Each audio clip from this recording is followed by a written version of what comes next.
hijos de los griegos y que los hijos de los romanos escucharan como antes a las leyes y a los magistrados. Con seguridad, a Catón preocupó más que la afición de los jóvenes romanos por la filosofía, en general, el contenido de las enseñanzas de Carneades, pues es fama que el académico, en un primer discurso, resumió los argumentos en favor de la justicia, para, al día siguiente, refutarlos.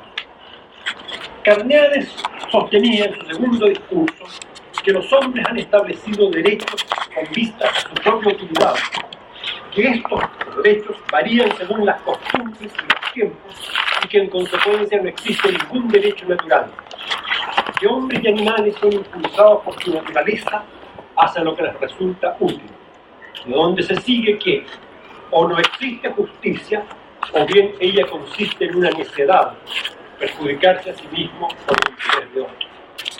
Remataba Carneades. Textual: todos los pueblos que florecen por el imperio, y también los mismos romanos, que se han adueñado de todo el orbe, si quieren ser justos, esto es, restituir lo que no les pertenece, deben volver a sus chozas y yacer en la indigencia y la miseria. Es claro que a quien como Catón la cultura griega producía aprehensión y disgusto, con mayor razón ideas semejantes a las expuestas no podían sino alarmar. Carneades ponía en discusión la justicia del dominio romano, en los mismos momentos en que Roma se convertía en potencia mundial. Catón no parece haber reparado en el primer discurso de Carneades, cuando defendió la justicia y presumiblemente la concilió con el imperio.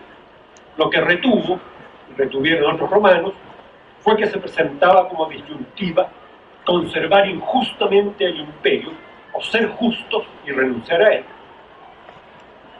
Ni Catón ni los romanos en general parecen haberse planteado el problema en esos términos. Cicerón, en el De República, pondrá estos temas en boca de Escipión Emiliano, Cayo Lelio, Lucio Fulio Filo y otros, todos contemporáneos menores de Catón. En ellos podía advertirse tal vez la influencia del filósofo estoico Panecio. En la época de Catón el Censor y Escipión, segundo africano, la época crucial en la conformación del imperio. Segundo, época de recepción de la cultura griega y también de los testimonios literarios subsistentes más antiguos. En esta época, la cuestión de la justicia a conveniencia de las guerras romanas, y por ende del imperio, puede haber sido explícita.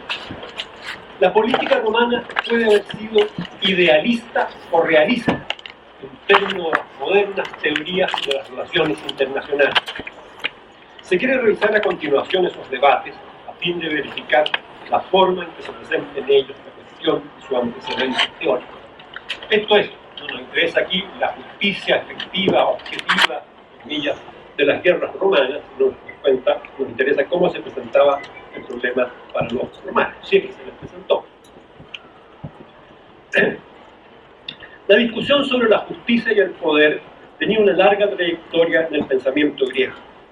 300 años antes de la fecha literaria del diálogo de República, el tema subyace a las acciones de otra potencia imperial, Atenas. Por lo menos Tucídides hace que los protagonistas de su guerra del Peloponeso, y especialmente los atenienses, expongan la naturaleza de las relaciones entre estados con una franqueza pocas veces vista en este terreno. No en vano Tucídides ha sido considerado modernamente precursor de la teoría realista de las relaciones internacionales, contrapuesta al idealismo que sostiene la primacía del derecho y la moral. Con palabras que no hubieran sido adecuadas, en tantos casos, en boca de los romanos frente a los cartagineses, Tucídides muestra a los atenienses sentando ante los espartanos los fundamentos de su propia posición hegemónica en media Grecia. No han hecho nada sorprendente, dice, ni ajeno al modo de actuar humano, cediendo a las tres motivaciones más fuertes que ellos suponen: honor, temor e interés, al formar y mantener su imperio sobre otros pueblos. Es lo normal, dicen, que el más débil sea constreñido por el más fuerte. Los espartanos, en cambio, acusan a los atenienses, utilizan el lenguaje de la justicia, que nadie utiliza cuando le es posible usar la fuerza. Tal como lo plantearía Carneades, hubiera sido absurdo que los atenienses renunciaran a lo que poseían o a lo que aún podían poseer por prurito de justicia. Los espartanos, es cierto, utilizan el lenguaje de la justicia. En el momento de declarar la guerra a los atenienses, se preocuparán de establecer primero que estos han roto los tratados vigentes. Sin embargo, si declaran que los atenienses son culpables desde el punto de vista del derecho, lo importante es que no hay que dejarlos hacerse más grandes. En su respuesta, Pericles, aunque alude de pasada al arbitraje para resolver la cuestión de derecho, recuerda que toda reivindicación de justicia equivale al sojuzgamiento de la parte que la acepta, cuando los iguales la plantean como exigencia ante los iguales, es decir, cuando no hay superior reconocido que pueda decir el derecho. Pericles, pues, ponía la cuestión en el terreno de la política. Se trataba del imperio. En otro momento, ante la ciudad de Melos, a la que quieren obligar a someterse, los atenienses reiteran este orden de ideas. No se trata, dicen, de las bellas palabras, de que su dominio sea justo porque vencieron a los persas, o de que actualmente castiguen algún agravio de los medios, ni esperan de estos excusas que no van a ser convincentes. Se trata de lo posible y no de lo justo, porque la justicia tiene lugar en los asuntos humanos solo cuando las partes están en igualdad de condiciones, bajo igual compulsión. Si no es así, los fuertes hacen lo que pueden, esto es, dominan dónde y cuánto pueden, y los débiles tienen que ceder. Los medios se ven obligados a razonar en términos de utilidad, aunque no pueden dejar de aludir a la justicia de su causa y a la ayuda divina y humana en que confían, infundadamente con que quedará demostrado en los hechos su propia destrucción.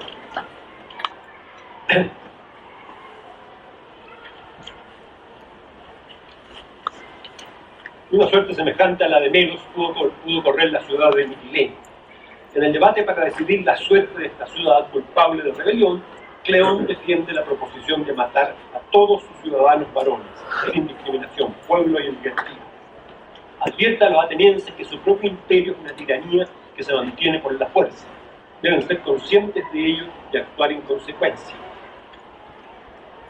Los mitilenios, al rebelarse, han agraviado a los atenienses, sostienen, y por lo tanto deben ser castigados. Y le señala la disyuntiva a los atenienses en términos que Carneades hubiera, o sea, que seguramente está inspirado en ellos, ¿no? Dice, porque si los mitilenios hicieron defección con justo motivo, vosotros tenéis el imperio, vosotros los atenienses, tenéis el imperio injustamente. Y si queréis seguir con él, aunque ello no sea justo, es preciso castigarles, mitilenios, contra la justicia y según la conveniencia, o bien dejar el imperio y hacer de hombres buenos desde una situación sin peligro. El contradictor de Cleón en este famoso debate, Diodoto, pone las cosas en el terreno de la utilidad. No se trata de la injusticia de los mitilenios, dice, sino de la prudencia de la decisión que han de tomar los atenienses. Diodoto concluye que lo más provechoso para la conservación del imperio es una pena mitigada, la matanza solo de los más culpables, miembros de la oligarquía. En suma, si en este debate la cuestión de la justicia se plantea, lo ha sido un tanto sorprendentemente por el extremista Cleón. Solo que per definición del imperio ateniense justo, pensar otra cosa sería incurrir en contradicciones insostenibles, y por tanto los que se han sublevado contra él se han colocado contra la justicia. Por su parte, si el humanitario Diodoto menciona la justicia, dando por supuesto que está del lado ateniense, es solo para hacerla ceder ante la utilidad. En su forma extrema, el debate de Mitilene es arquetípico de actitudes políticas. Por ejemplo, últimamente y no tan últimamente se ha discutido sobre la justicia o la conveniencia de Estados Unidos del bombardeo de Hiroshima, realmente con bastante distancia de los hechos, ¿no? Aquí por lo menos se discutió antes de los hechos. Seguramente las palabras retusides no representan las convicciones más extendidas de los griegos en esta materia. Probablemente la mayoría los que, como los desventurados medios, o incluso, si se quiere, como los espartanos, preferían pensar que la justicia regía o debía regir las relaciones entre Estados. Mucho después, Dionisio de Halicarnaso, quien sin embargo justificaba el dominio mundial romano, opinaba que esas tesis provocativas del diálogo de los medios no eran apropiadas en boca de quienes, los atenienses, habían liberado a los griegos de los persas. Dionisio pensaba que Tucídides había malévolamente puesto esas palabras en boca de los atenienses, resentido como estaba porque había sido desterrado por sus compatriotas. La cuestión sería si los estados de todos los tiempos han actuado más de acuerdo a los juicios del piadoso Dionisio o más bien a los de Tucídides y Carneo. Por lo demás, en la época de Tucídides, la contraposición entre oficios y la naturaleza, y nomos, la ley, la costumbre, la convención, había llegado a ser un tema corriente en los medios intelectuales. Algo más adelante, en el Gorgias de Platón, Calicles define la justicia por la conformidad con la naturaleza. Dice, la naturaleza misma demuestra que es justo que el fuerte tenga más que el débil, que el poderoso más que el que no lo es. Y lo demuestra que es así en todas partes, tanto en los animales como en todas las ciudades y razas humanas. El hecho de que de este modo se juzga lo justo, que el fuerte domina al débil y posea más. En efecto, ¿en qué clase de justicia se fundó Jerjes para hacer la guerra a Grecia, o su padre los excita? E igualmente otros infinitos casos que se podrían citar. Sin embargo, a mi juicio, estos sobran con arreglo a la naturaleza del justo. Lo anterior es reforzado por la argumentación de Trasímaco en la República. La justicia no es sino el interés del más fuerte. La democracia tiene leyes democráticas, la oligarquía tiene leyes oligárquicas, y en todas las ciudades es el interés del gobierno establecido lo justo. O sea, quien tiene la fuerza define lo justo. Trasímaco no estima necesario referirse al plano de las relaciones internacionales. Todos estos temas eran recepcionados en Roma, parcialmente al menos, cuando ésta alcanzaba el dominio mundial. Seguramente Fabio Pictor, primer historiador romano, era ajeno a estos problemas y se atenía, al parecer, a una moralidad más tradicional cuando justificaba las primeras guerras extraitálicas de Roma. Una generación después, Polibio no solo estaba en contacto con un filósofo como Panecio, sino que con toda seguridad conocía también lo que pensaban los dirigentes romanos. Esperaríamos que en su obra histórica presentara algún reflejo de esta discusión.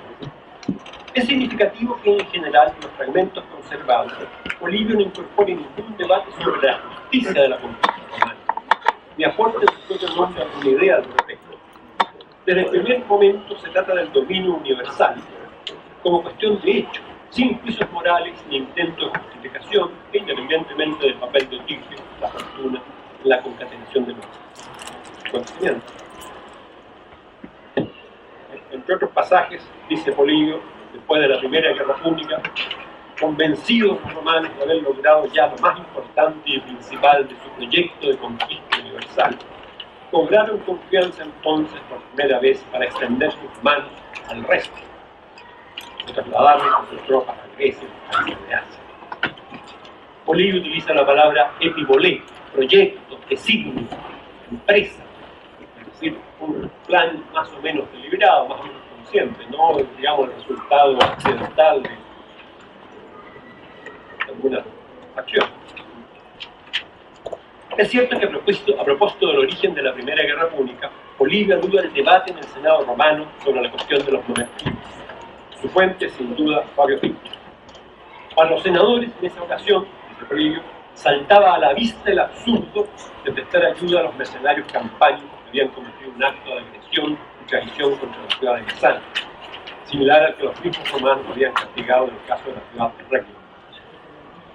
A ello se oponía el argumento de conveniencia, impedir que los cartagineses controlaran toda Sicilia, para lo cual convenía ayudar a los monarquías.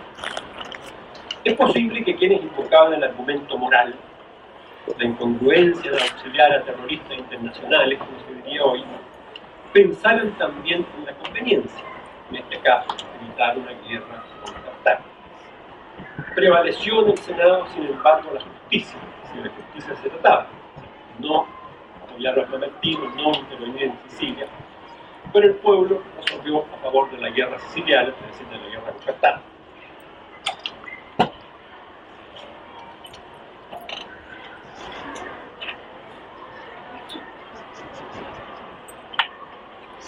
Más como quiere que hubiera sido la cuestión de justicia y conveniencia, después de la victoria de Agrigento, una de sus primeras victorias en la guerra púnica, los romanos no se limitaron a sus cálculos iniciales y decidieron dar un gran desarrollo a su asunto, es decir, emprender la conquista de toda Sicilia.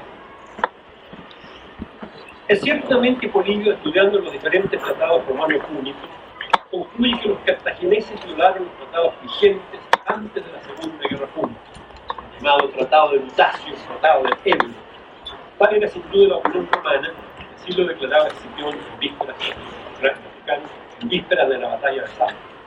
La justicia, según ellos, si los cartagineses habían violado el tratado, la justicia estaba del lado romano. Con todo, un alegato por la violación de un tratado entraría en la categoría de pretexto, prófisis, dentro de la tipología de las causas que Polibio considera.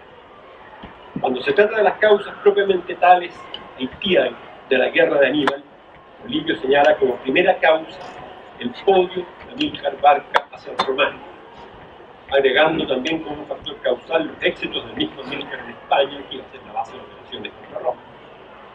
Pero reconoce Polibio como una segunda y mayor causa, dice Haitian, la injustificada apropiación de Cerdeña por Roma, ya vigente un tratado de paz. A los agravios, los cartagineses hicieron la guerra con buena razón y con comprensible afán de venganza. Vengarse de un agravio era estimado justo para casi toda opinión antigua, así como otra parte la actitud romana que llevó a la Tercera Guerra Púnica podía estimarse contraria a la firma. Polibio podía admitir que la cuestión de la justicia era relativa, como Tucídides no parece haber considerado que en la guerra por el dominio estuviesen involucradas las morales.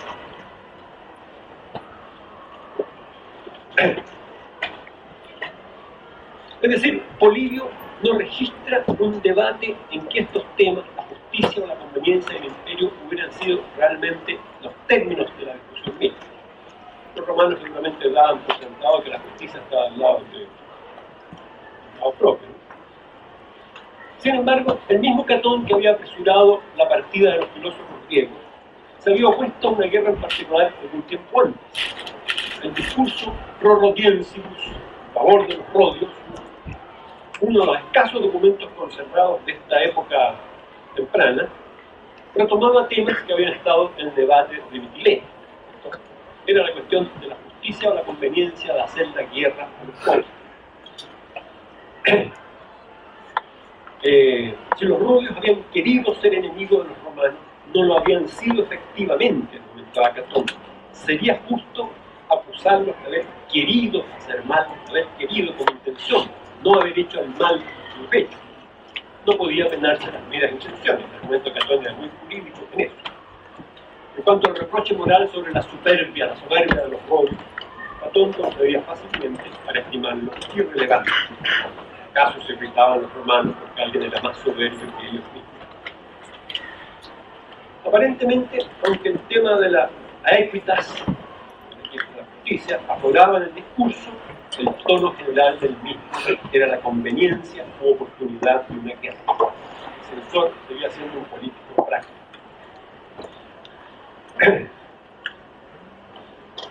Y en el debate sobre la Tercera Guerra Púnica, los argumentos de Catón que se nos ha transmitido pertenecen al lenguaje del realismo, aunque quizás a esos años el Catón ya viejo quizás fuera solo un anciano obcecado, ¿no?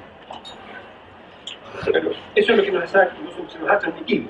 Los cartagineses se preparaban para la guerra porque eran ya enemigos, aun cuando todavía no tomaran las armas. Para ellos, decía, la paz y los tratados eran nombres para la dilación de la guerra en espera de la ocasión. En otras palabras, puesto que la guerra era inevitable, era mejor hacerla antes que no después. No otra cosa había sostenido en su momento Pericles. Además, es bien conocido, ¿no es cierto?, los adornos de los discursos de Catón, cómo terminaban los vivos una vez terminó sede del Senado, bueno, sede del Senado romano, etc. Sin embargo, a esta guerra, la Tercera Guerra Púnica, puede haberse opuesto Escipión Nasica por no haber habido justa causa belli. O sea, el debate sobre la justa causa de la guerra puede haber estado en el Senado romano. La tradición nos ha transmitido más la oposición de Nasica a la guerra por el argumento del metus hostilis. Roma necesitaba un enemigo. Para mantener sus energías morales en buen pie, necesitaba un enemigo, por lo tanto, Cartago debía combatir. La función del enemigo, ¿no es cierto?, era negativa desde ese punto de vista. O sea, es también un argumento práctico el que se usa. Preservar al enemigo justamente por el efecto positivo que el miedo al enemigo produce. Bien, Cicerón reconstruye en el De República el ambiente intelectual del círculo de Escipión. Sin duda, la discusión de las tesis de Carneades, es decir, la justicia del imperio, no está allí anacrónica del todo. Quizás tampoco lo es que los protagonistas hablen el lenguaje de Paneso.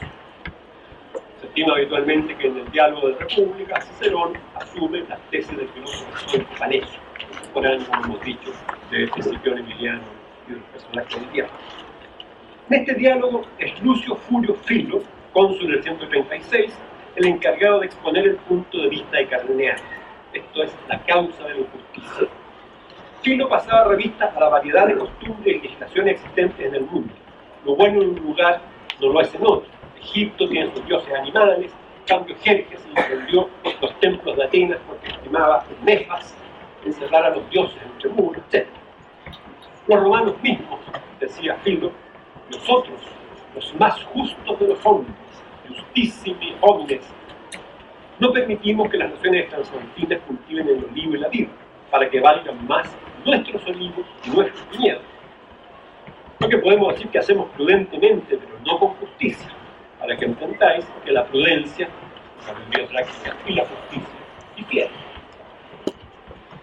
Esta diversidad jurídica y moral demuestra que la ley y la justicia no tienen que ver con la naturaleza, argumenta Filo. No se es justo por naturaleza, sino de acuerdo a la legislación de un Estado. En cambio, la prudencia, la sapientia, ordena acrecentar nuestros medios, aumentar la riqueza y extender el territorio de Roma. Precisamente por esto, por extender el territorio de Roma, se ha bloqueado a los grandes generales romanos, recordaba Filo. En cambio, la justicia llama a perdonar a todos, cuidar toda clase de hombres, dar a cada uno lo suyo, no tocar los bienes públicos, de los templos, ni los bienes. El tema es evidentemente platónico. ¿Quién es más feliz? ¿Si el hombre justo o el hombre injusto? ¿No? Pero aquí tiene un corolario práctico. El pueblo romano, a cuyo imperio está sometido ya todo el orden de las tierras, ha llegado a este resultado siguiendo a la justicia o a la sapiencia, la prudencia, la sabiduría práctica. La conclusión es, que era la conclusión de Carneades, pero al parecer la hace suya Filo en el diálogo, no hay ciudad tan estúpida que no prefiera imperar injustamente a ser esclava con justicia. Y también que sin injusticia no hay república que pueda mantenerse necesaria. La réplica indignada de Cayo Lelio, otro de los miembros de este círculo, se aferra al derecho natural. Existe una verdadera ley, dice. La recta razón es conforme a la naturaleza y difundida entre todos los hombres, constante y sempiterna. No es fácil, no es lícito reemplazar esta ley, ni es lícito derogar algo de ella, ni se puede derogar en su totalidad. Ni por el Senado ni por el pueblo podemos verdaderamente estar exentos de esta ley. Ni será uno en Roma y otro en Atenas, sino que será una ley que rija a todos los pueblos en todos los tiempos, eterna e inmutable. Quien no obedeciera esta ley sería culpable de despreciar la naturaleza humana y sería acreedor a las mayores penas. Estas palabras, que resumen el universalismo jurídico de todos los tiempos, pueden sonar extrañas en un magistrado romano. Si es así, bajo esa ley común, ¿se podría hacer la guerra sin violar la justicia universal? La respuesta a la paradoja se encontraba poco después en el diálogo. Una ciudad puede hacer con justicia la guerra con la fides, es decir, con las obligaciones hacia otros, o por su propia salvación. Ha sido defendiendo a los aliados, el pueblo romano ha llegado a ser señor de todas las tierras, si precisaba del diálogo. Y esta parte del diálogo la conocemos especialmente con la reconstrucción que hace de él Agustín, o la utilización que hace de él Agustín. El Imperio de Roma era lícito, por supuesto, porque los contertulios de Escipión compartirían generalmente de acuerdo, supuesto que sus guerras se hubieran hecho justamente, es decir, previamente notificadas, declaradas, teniendo como objetivo la reparación de agravio, rerum repetitio, usar las condiciones del jus petiano. Sin embargo, subsistía un problema. Es injusto que los hombres estén sometidos a otros que los dominen. Por lo tanto, una ciudad imperiosa no podría gobernar sus provincias sin cometer injusticia. La respuesta, según la glosa de Agustín, consiste en sostener que sí es justo que algunos hombres, si son malvados, estén sometidos a otros. Decía Agustín, repitiendo las palabras de Cicerón, al parecer, la servidumbre es útil para tales hombres y es conforme a su interés cuando se hace rectamente. Esto es, cuando los malvados se quitan la libertad para cometer injusticia. Sometidos estarán mejor porque insumisos estaban peor. Tal como el dominio puede ser justo, tal como Dios manda al hombre, el alma al cuerpo, la razón al deseo, a la cólera y a las partes viciosas del alma.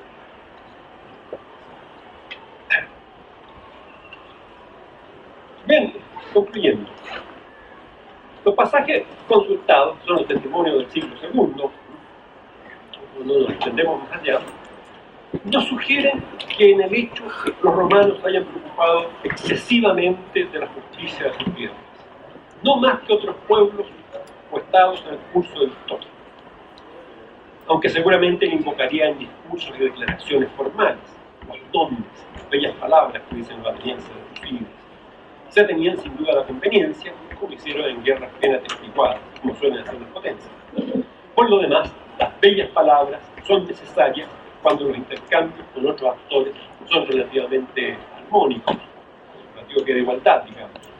No es así cuando se está en situación de hablar tan descarnadamente como los atenienses en medio, como los romanos en alguna ocasión, hablar moreno. Sin embargo, ciertos círculos intelectuales romanos aprendieron de Panecio del estoicismo medio que su dominio era justo en la medida en que se ejercía sobre quienes lo necesitaban, en el interés de estos, conforme a la recta razón y a una ley universal. Es lo que puede llamarse un imperialismo humanista, cuyos mejores representantes estarían en Cicerón, tal vez en Lelio y Escipión. Una concepción humanista del imperio, esto es, que reconocía la pertenencia de todos a una común humanitas. Sin perjuicio de lo cual, aún Cicerón, preocupado por la observancia de los iura belli y de los honestum en la guerra, a la hora de destruir y saquear ciudades, pide solo que no se haga sin razón suficiente o con crueldad. La prueba, por ejemplo, las destrucciones de Numancia y de Cartago. Ideas semejantes resuenan con mucha actualidad en nuestros tiempos. Seguramente no es novedad que un sujeto, estado o individuo identifique su propio interés con la justicia. Otros imperialismos se han justificado porque representaban una visión civilizatriz, una etapa superior de la historia a la que debería elevarse a los pueblos en algún sentido trazado. Un primer ministro liberal de Gran Bretaña, Lord Rosebery, pudo decir en su día que la política colonial inglesa representaba la mayor sociedad para la creación del bien general que el mundo hubiera nunca conocido. Más recientemente se ha defendido un imperio liberal norteamericano como una necesidad para el mundo de hoy, Neil Ferguson, ¿no? Y desde una notoria posición de izquierda, la de Hart y Negri, ¿no?, se ha visto en Estados Unidos como la única potencia capaz de administrar la justicia internacional, no en función de sus propios motivos nacionales, sino del nombre del derecho romano. Probablemente los romanos consideraban que todas sus guerras se habían hecho conforme al jus petiano, esto es, que habían sido justos, aunque esto significaba solo observar un procedimiento formal. La rerum repetitio supone que la parte agraviada es la romana y en esto no se admite discusión. Aún así, en algunos casos podía haber dudas acerca de si se había respetado el procedimiento. Por otra parte, es evidente que las invocaciones a la justicia pueden revestir otros motivos. Cuando Catón el Menor pedía la entrega de César a los usipetes tenteres, pueblos germánicos, por haber violado el derecho de guerra, César debería haber sido entregado a los enemigos, desnudo y atado en conformidad al derecho de los especiales. Cuando esto pedía Catón, se puede sospechar que no lo hacía solo por humor de la justicia y que tenía parte en ello su enemistad personal con el gran jefe de los populares. Como siempre, el lenguaje virtuoso puede ser hipócrita, pero como se dice, la hipocresía es el homenaje, el vicio reina la virtud. Con todo lo formalista que puede haber sido Giuseppe Viale, representaba no obstante un intento de acotar la guerra, de modo análogo a lo que significó el derecho internacional de guerra que regió entre los países europeos, el jus publicum europaeum, que decía Carl Schmitt. Las guerras se pueden hacer por motivos particulares y de ello resulta su límite. Necesariamente son más destructivas, más limitadas, si se hacen en nombre de la humanidad y de un derecho universal. En otras palabras, cuando la guerra es limitada, cuando rige el derecho de guerra entre las partes, cuando el enemigo es un justus hostis, se puede concluir un tratado de paz con él. Pero si el enemigo es un criminal por definición, no puede haber tratado de paz posible. Esto es la evolución de la práctica de la guerra desde la Primera Guerra Mundial. El Tratado de Versalles declaró un crimen la guerra y un criminal al emperador, aplicado al emperador alemán. Entonces ya no era un justus hostis. Análogamente, en nuestros días, por ejemplo, un Saddam Hussein fue declarado previamente criminal. Por lo tanto, no había justa guerra contra él, había solo una operación de policía internacional, que es la situación de las guerras actuales, ¿no? Ese es el punto. Y el nombre de la humanidad, puesto que previamente se coloca fuera de la humanidad. Si en algún momento los romanos utilizaron el lenguaje de Panecio, esto es, pretendieron encarnar la justicia universal y sostener que el imperio era beneficioso para los sometidos, solo se puede echar de menos la noble franqueza de los atenienses cuando admiten la justicia entre iguales, pero entre desiguales no pretenden dominar en beneficio de los más débiles.